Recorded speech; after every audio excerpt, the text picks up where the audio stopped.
नमस्कार साथियों, कैसे हैं आप सभी। आप सभी का एक बार फिर से स्वागत है हमारे चैनल पर। आज आपको इस वीडियो के माध्यम से हम हरियाणा में बनने वाले नए हाईवेज के बारे में बताने वाले हैं।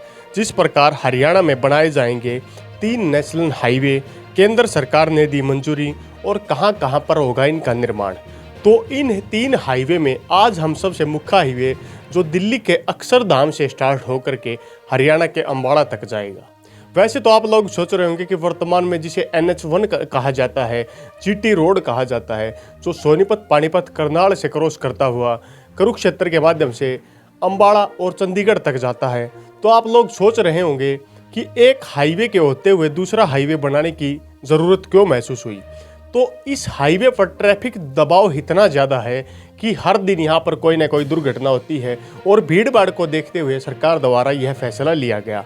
ये जो हाईवे बनेगा, इस हाईवे को यमुना किनारे किनारे जाने वाला हाईवे भी कहा जा रहा है, क्योंकि यह हाईवे यमुना के आसपास के क्षेत्र में बनाया जाएगा।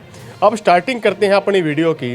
जिस प्रकार डिप्टी CM दुष्यंत चौटाला ने रिपोर्ट की स्वीकृति मिलने के बाद हाईवे निर्माण की निविदाएं आमंत्रित की जाएंगी। NHAI के अधिकारियों से मिलकर जल्द DPR का आग्रह तैयार करने के लिए दुष्यंत चौटाला ने लंबे समय से प्रयास किया था। जिस प्रकार हरियाणा को केंद्र सरकार की ओर से बड़ी सौगात मिल रही है। प्रदेश में भारतमाला प्रोजेक्ट के तहत 3 नेशनल हाईवे बनाए जाएंगे। केंद्र सरकार ने तीनों हाईवे को मंजूरी दे दी है। पानीपत से सिरसा के चौटाला गांव तक पहला हाईवे बनाया जाएगा। हिसार से रेवाड़ी और अम्बाड़ा से दिल्ली के बीच इन हाईवे का निर्माण किया जाएगा। सरकार ने केंद्रीय सड़क व भूतल परिवहन मंत्रालय के तीनों हाईवे की स्वीकृति प्रस्ताव कर भेज दी है। अम्बाड़ा से दिल्ली के बीच यमुना किनारे नया हाईवे बनने के बाद चंडीगढ़ से दिल्ली की दूरी 2 से 2.5 घंटे की तय हो जाएगी। यमुना किनारे बनने वाले हाईवे से GT रोड के वाहनों का दबाव भी कम करने का काम किया जाएगा। दिल्ली से हरियाणा, चंडीगढ़, पंजाब, हिमाचल व जम्मू कश्मीर के लिए आवाजाही करने वाले वाहनों को इस नए हाईवे का काफ़ी ज़्यादा फायदा मिलने वाला है। नई दिल्ली के अक्षरधाम से स्टार्ट होकर यह हाईवे अम्बाड़ा तक बनाया जाएगा। अम्बाला से चंडीगढ़ के बीच पहले ही एक नेशनल हाईवे है जो 6 लेन है। इस पर नए फ्लाईओवर बनाए जाने का काम वर्तमान में चल रहा है। इसे पंचकुला और यमुनानगर तक बनाए जाने वाले एक्सप्रेसवे से भी जोड़ने का काम किया जाएगा। वहीं पानीपत से सिरसा के चौटाला गांव तक नया ग्रीनफील्ड एक्सप्रेसवे बनाया जा रहा है। इससे बीकानेर से सीधे मेरठ तक की कनेक्टिविटी होगी। चौटाला गांव पूर्व उप प्रधानमंत्री देवीलाल, पूर्व मुख्यमंत्री ओम प्रकाश चौटाला और उप मुख्यमंत्री दुष्यंत चौटाला का गांव है। इस तरह ग्रीनफील्ड एक्सप्रेसवे की मंजूरी कराकर दुष्यंत ने क्षेत्र वासियों को यह बड़ी सौगात दी है। तीनों नए हाईवे स्वीकृत कराने के लिए वह केंद्रीय सड़क व भूतल मंत्री नितिन गडकरी से मिले थे। केंद्र सरकार की मंजूरी मिलने के बाद अब राष्ट्रीय राजमार्ग प्राधिकरण इनकी विस्तृत परियोजना रिपोर्ट, जिसे DPR भी कहा जाता है, इसे तैयार करने का काम करेगा। डिप्टी CM दुष्यंत चौटाला ने बताया कि रिपोर्ट की स्वीकृति मिलने के बाद हाईवे की निविदाएं आमंत्रित की जाएंगी व NHAI के अधिकारियों से मिलकर इसकी DPR के लिए खास बातें की जाएंगी।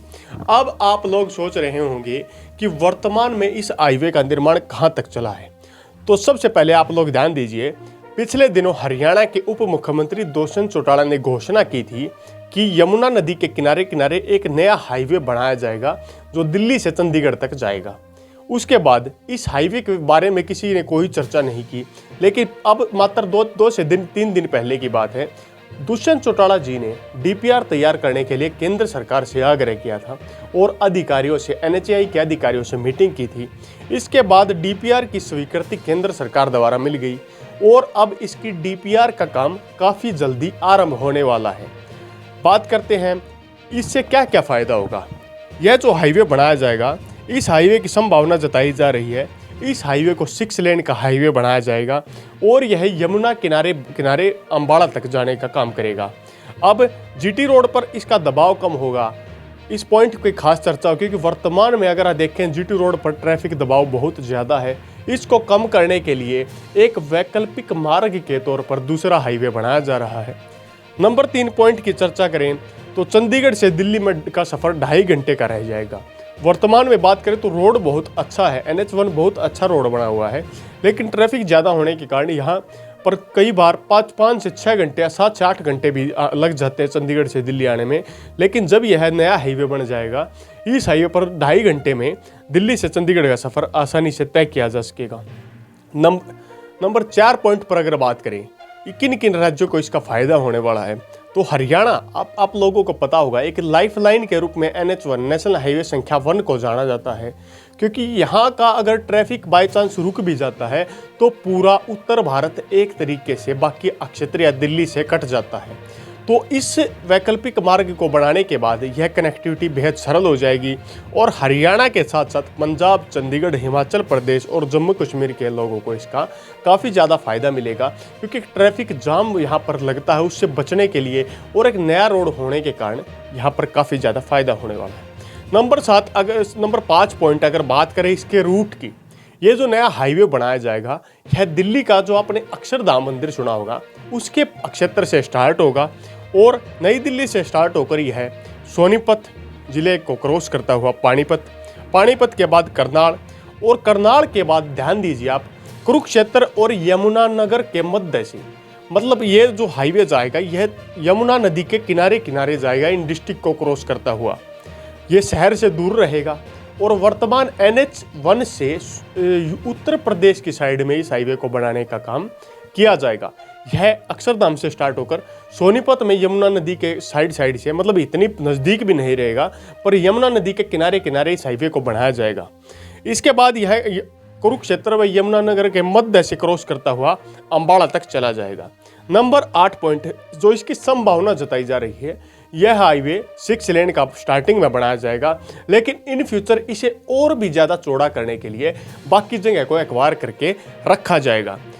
नंबर 7 पॉइंट की अगर बात करें तो इस हाईवे में जो कुल जो क्षेत्र रहेगा वह लगभग 195 किलोमीटर से लेकर 210 किलोमीटर का यह हाईवे अनुमानित बनाया जाएगा और इसकी विस्तृत रिपोर्ट DPR तैयार होने के बाद ही कंफर्म हो पाएगी कि इस हाईवे की कुल लंबाई कितनी होगी।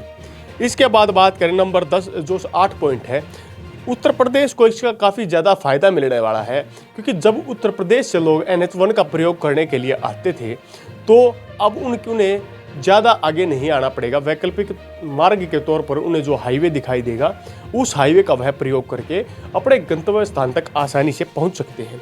इससे आगे बात करें नंबर 8 पॉइंट की, GT रोड को काफ़ी ज़्यादा इसका फ़ायदा मिलेगा, क्योंकि GT रोड के आसपास के क्षेत्रों को अगर आप विस्तृत रूप से देखेंगे तो ज़्यादातर एरिया डेवलप हो चुका है, एक भारी भीड़ बढ़ चुकी है, चारों तरफ इंडस्ट्री डेवलप हो चुकी है। GT रोड अब बाहरी रोड नहीं रहा, क्योंकि वर्तमान सबसे पहले जो GT रोड होता था वह शहरों के मध्य से जाता था, लेकिन उसे थोड़ा अच्छा बनाने के लिए शहरों से बाहर के रोड को बना दिया गया, उसका भी ज़्यादा फायदा नहीं मिल पाया। अब फिर से वहीं जाम की समस्या होने लगी। इन फ्यूचर भविष्य को देखते हुए इस रोड का निर्माण कार्य काफ़ी ज़्यादा महत्वपूर्ण था, इसलिए इसको बनाने का काम किया जा रहा है।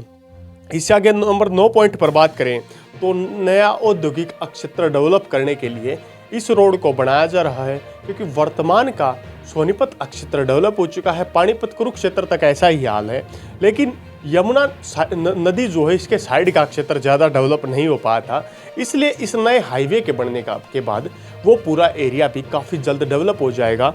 इसके लिए यहाँ पर नए औद्योगिक क्षेत्र आने की भी अपार संभावना बढ़ जाएगी। नंबर 10 पॉइंट पर अगर बात करें तो यमुना नदी को इसका फ़ायदा है। इन फ्यूचर हर राज्य की सरकार यमुना नदी को लेकर कुछ हद तक सीरियस हो चुकी है। दिल्ली सरकार ने भी टारगेट रखा है कि इस वर्ष 2024 के अंतिम साल तक दिल्ली की यमुना नदी को साफ करने का काम किया जाएगा और एक पर्यटन हब के रूप में यमुना नदी को डेवलप किया जाएगा।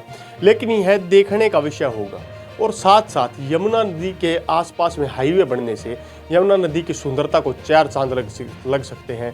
क्या पता वर्तमान की जो यमुना नदी की गंदगी है उसको भी साफ करने का काम इस हाईवे के होने के बाद बेहतर तरीके से किया जाए। तो इस पूरी वीडियो में आपने दिल्ली के अक्षरधाम से स्टार्ट होकर अंबाला तक जाने वाले नए हाईवे के बारे में जाना, और इसकी विस्तृत रिपोर्ट जो आएगी, जैसे इसकी स्पीड की बात करें तो यहाँ पर गाड़ियाँ फराटेदार स्पीड से भरें, कम से कम 140 से 60 की स्पीड यहाँ पर रहने वाली है।